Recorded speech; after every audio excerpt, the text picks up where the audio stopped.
બગસરા મામલતદાર કચેરી ખાતે તાલુકા કક્ષાનું સ્વાગત કાર્યક્રમ યોજાયો હતો, જેમાં કુલ 6 પ્રશ્નોમાંથી 3 પ્રશ્નોનું સ્થળ પર નિરાકરણ કરાયું હતું. જિલ્લા પોલીસ અધિક્ષક અને મામલતદાર સહિત અધિકારીઓ ઉપસ્થિત રહ્યા હતા. ગુજરાત રાજ્ય સરકાર દ્વારા વિવિધ વિકાસલક્ષી યોજનાનો લાભ છેવાડાના લોકો સુધી મળી રહે અને લોકોના પ્રશ્નો સ્થળ પર નિરાકરણ થાય તે અન્વયે વિવિધ યોજનાનું અમલીકરણ હોય ત્યારે અમરેલીના બગસરા તાલુકા કક્ષાનો સ્વાગત કાર્યક્રમ મામલતદાર કચેરી ખાતે અમરેલી જિલ્લા પોલીસ અધિક્ષક સંજય ખરાટ સાહેબના અધ્યક્ષસ્થાને યોજાયો હતો, જેમાં શહેરી અને ગ્રામ્ય વિસ્તારના કુલ 6 પ્રશ્નોની રજૂઆત કરવામાં આવી, જેમાં 3 પ્રશ્નોનું સ્થળ પર નિરાકરણ કરવામાં આવ્યું હતું. જેમાં એસટી નિગમ તેમજ માર્ગ મકાન વિભાગ, જમીન દબાણ સહિતના વિવિધ પ્રશ્નોની અરજદારોએ અમરેલી જિલ્લા પોલીસ અધિક્ષક સંજય ખરાટ સાહેબની રજૂઆત કરતા અરજદારોના પ્રશ્નોને સાંભળી તેનું નિરાકરણ થાય તે અંગે વિવિધ વિભાગના અધિકારીઓને સૂચના આપવામાં આવી હતી. આ તકે બગસરા મામલતદાર પ્રશાંત તેમજ નાયબ મામલતદાર નિહાર વઘાસિયા તેમજ પીઆઈ સાળુ તેમજ પીએસઆઈ કમલેશ દાન ગઢવી સહિતના પદાધિકારીઓ અધિકારીઓ સહિતના ઉપસ્થિત રહ્યા હતા.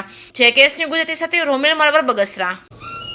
માનનીય ગુજરાત સરકાર અને માનનીય મુખ્યમંત્રી શ્રી તરફથી જે અલગ અલગ તાલુકા, જિલ્લા અને રાજ્ય કક્ષાના સ્વાગત કાર્યક્રમ થાય છે અને એ કાર્યક્રમના ભાગરૂપે આજે અમરેલી જિલ્લામાં બગસરા તાલુકા ખાતે તાલુકા સ્વાગત પ્રોગ્રામ જે આયોજન કરવામાં આવેલ હતો, આમાં જે પ્રશ્ન આવેલા હતા આ પ્રશ્નોનો આજે સમયસર અમે ઉપસ્થિત રહ્યા હતા. એ પ્રશ્ન પબ્લિકના જે પ્રશ્ન છે એ સાંભળ્યા હતા.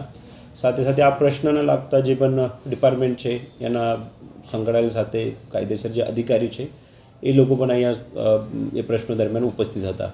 આમાં કુલ બગસરા જગ્યા ઉપર તાલુકામાં અને બગસરા નગરપાલિકા વિસ્તારના 6 પ્રશ્ન અહીંયા રજૂ કરવામાં આવેલા હતા. આમાં જે 3 પ્રશ્નો હતા એ પ્રશ્નોનું પ્રશાસને જ્યારથી રજૂઆત આવી હતી ત્યારથી અને આજ દિન સુધી નિકાલ કરેલા છે.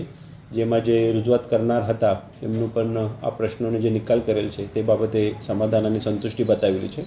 સાથે સાથે અમુક પ્રશ્નો જે છે એ પ્રશ્ન જેમાં નિકાલ આવવા ઉપર થોડુંક સમય લાગશે અથવા પ્રશાસનના જે અન્ય ડિપાર્ટમેન્ટ છે, એક ડિપાર્ટમેન્ટ કરતાં વધારે ડિપાર્ટમેન્ટ છે, અલગ અલગ વિભાગો છે, એના સાથે સંકળાયેલ હોવાના કારણે હાલ આપણે પેન્ડિંગ રાખવામાં આવેલ છે.